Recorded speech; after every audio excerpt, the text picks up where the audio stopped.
ልጁ ጠፋ ነው ያልኩ ቁርስ የት ነው የሚጠፋው?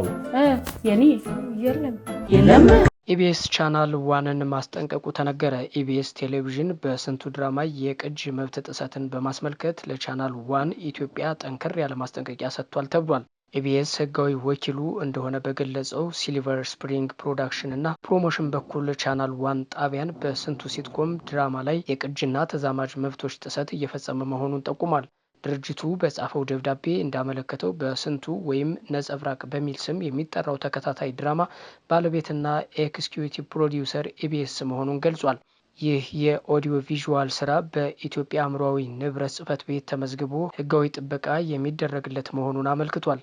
የማስጠንቀቂያ ደብዳቤውን ሲያብራራም ሲልቨር ስፕሪንግ ቀደም ሲል ከአብሪኮ መልቲሚዲያ ጋር በነበረው የስራ ግንኙነትና የውል ስምምነት መሰረት ስራውን በሀገር ውስጥም ሆነ በውጭ ሀገር የማሰራጨት የመጠቀምና በማንኛውም የቅጂ መብትና ተዛማጅ መብቶች ላይ ብቸኛ ባለ መብት መሆኑን ገልጿል።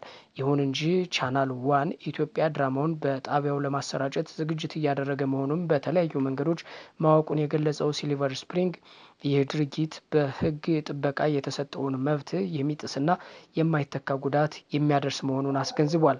በመሆኑም ቻናል ዋን ከህግ ተቃራኒ ተግባር እንዲቆጠብና አፋጣኝ ማስተካከያ እንዲያደርግ እንዲሁም ማስጠንቀቂያውን ተላልፎ እንቅስቃሴውን የሚቀጥል ከሆነ ተገቢውን የህግ ሂደት በመከተል ክስ እንደሚመሰርት አስታውቋል ተብሏል።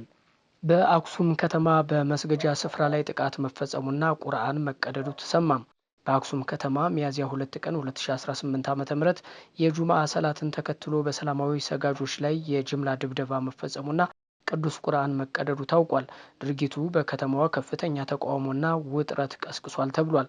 እንደ ምንጮች ገለጻ ጥቃቱ የተፈጸመው ከሰላት መጠናቀቅ በኋላ ሲሆን ሙስሊሙ ማህበረሰብ ተከራይቶ የሚሰግድበት እንደ አቦዋ መስገጃ ስፍራ ውስጥ ከነጫማቸው ዘልቀው በመግባት ቅዱስ ቁርአንን ቀደዋል መባሉ ነው የተነገረው።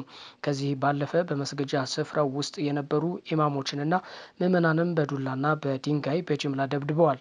ይህን አሰቃቂ ድርጊት ተከትሎ በከተማዋ ቤት ለቤት በተደረገ አሰሳ በርካታ ሰዎች ለእስር ተዳርገዋል ተብሏል።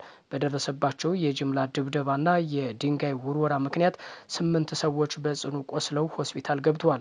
የአክሱም ሙስሊሞች ለዘመናት የመስጂድ ግንባታ ተከልክለው መቆየታቸውን መረጃው አሳይቷል። ዛሬ በሃይማኖት ስፍራቸው ላይ የተፈጸመው የጫማ ይዞ የመግባት የቁርአን መቅደድና የጅምላ ድብደባ ቁጣን ቀስቅሷል መባሉ ነው መረጃው የጠቆመው። ከሰላት በኋላ የተቀሰቀሰው የተቃውሞ ሰልፍም ይህንኑ ድርጊት የሚያወግዝ ሲሆን ምዕመናኑ በቪዲዮ በታጀበ ተቃውሟቸው ለደረሰባቸው ጥቃት አፋጣኝ ፍትህና ተጠያቂነት እየጠየቁ ይገኛሉ።